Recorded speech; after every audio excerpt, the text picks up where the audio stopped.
The Cat and the Bell. Once upon a time, in a cosy little town nestled between rolling green hills and sparkling streams, there lived a community of mice. These mice were clever and quick, and they made their home in the cool, dark corners of a grand old house. Life would have been peaceful for them, except for one problem: a sly, silent cat named Whiskers. Whiskers was no ordinary cat.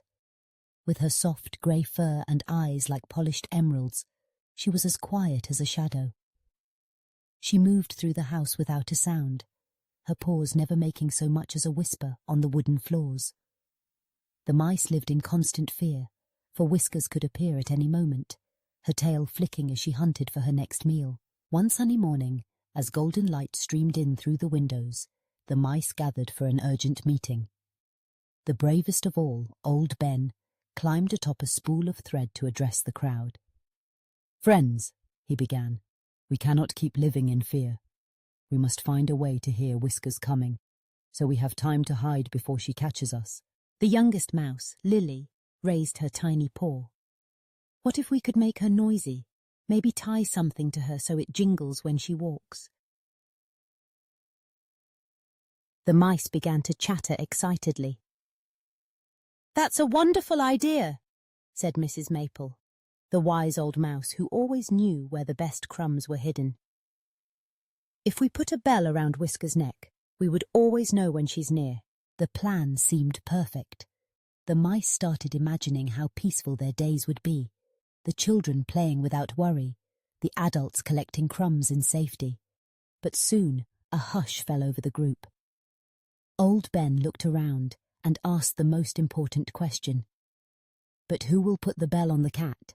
The room was silent. The mice glanced at one another, their eyes wide with worry. Even the bravest felt a shiver run down their tails at the thought of getting so close to Whiskers. For days, the mice tried to come up with a way to carry out their plan. Tim the Tinker Mouse designed a tiny parachute, hoping to drop the bell from above. Lily thought maybe they could distract Whiskers with a trail of treats, but Whiskers was too clever for that. Every plan seemed too dangerous, or just wouldn't work. One evening, as the sun set and the house grew quiet, Lily sat by the window, deep in thought. She watched Whiskers leap onto the fence outside, chasing a fluttering moth. That's when an idea sparked in her mind. Not about belling the cat, but about finding new ways to stay safe. The next morning, Lily gathered her friends. "We may not be able to put a bell on Whiskers, but we can still be clever.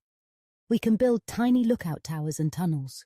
If we work together and watch out for one another, we can keep each other safe." The mice got to work, sharing ideas and helping one another. They built lookout posts near the pantry and secret tunnels that led to their favourite hiding spots. They took turns keeping watch, and whenever Whiskers was nearby, they rang a warning bell of their own, hidden safely in their little home. In time, the mice grew less afraid. They learned that while some problems can't be solved exactly as we wish, working together and using their creativity made them strong and safe. Whiskers still prowled the house, but the mice were always one step ahead, thanks to their teamwork and clever thinking. And so in the warm, welcoming house, the mice lived happily, always ready to help one another, and always prepared for whatever challenges might come their way.